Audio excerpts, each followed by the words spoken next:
Mar piny Netherlands William Alexander kod min ode Queen Maxima ochako limbe margi mar ndalo adek e pacho kaendi. Twak mare kod jofwambo e kar jot maduong' mar jatend piny Kenya buore Nairobi ka King Alexander nojiwo sirikal mondo mi luor ratiro mag jopiny kaachiel gi winjo ywakgi. Kaka jofwambo marwa mar siasa Chris Owino lero, weche mag Kingi Alexander biro e kinde ma sirikal oseyudore kama tek e wi lal mag rowere makwedo sirikal e mbui.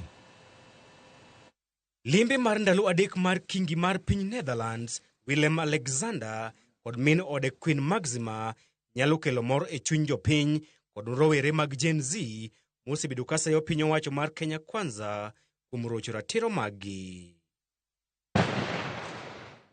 E kar jot maduong' mar jatend piny e buore Nairobi State House, Kingi Alexander ojiwo piny owacho ma jatend piny William Ruto mondo mi luor ratiro mag jopiny kaachiel kod winjo ywakgi. Weche mag Kingi Alexander biro dweche buora bang' piny owacho mar Kenya Kwanza yudore e tago maliet kaluwore kod lal mag rowere mane kwedo sirikal e mbui dwe mar 12 higa mokalo.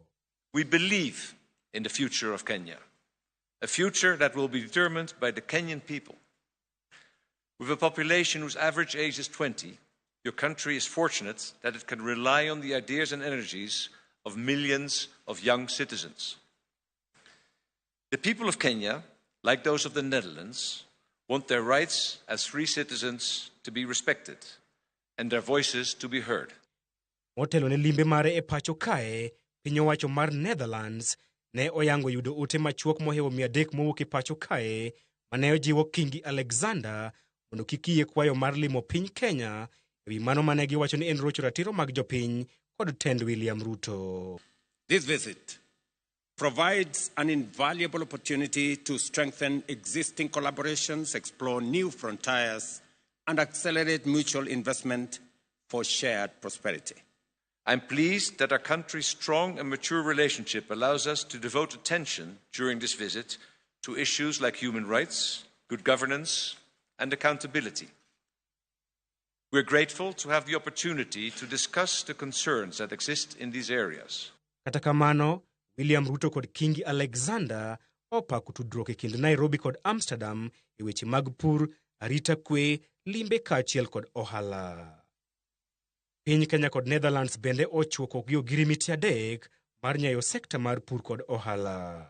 We have signed a letter of intent that marks a significant step in addressing critical water infrastructure needs in Kenya.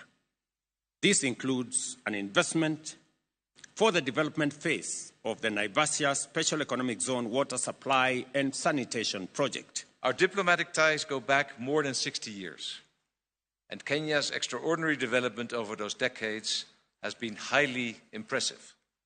Kingi Alexander kod min ode Queen Maxima bende dhi romo kod rowere ma pacho kae e wi nyayo telo makare kaachiel kod ogai mar doho Martha Koome kapok giwuok pacho kae chieng' tich ang'wen jumani. E limbe mare mar ndalo adek e pacho kae, Kingi mar piny Netherlands William Alexander okwayo piny owacho mondo mi luor ratiro mag jopiny kaachiel kod neno ni ratiro mag jopiny omi luor. Mabiro bang' rowere maromo 300 ndikonde ote mar kwaye mondo kik obi e pacho kae kaluwore kod mano mane giwacho ni en rocho ratiro margi kod piny owacho.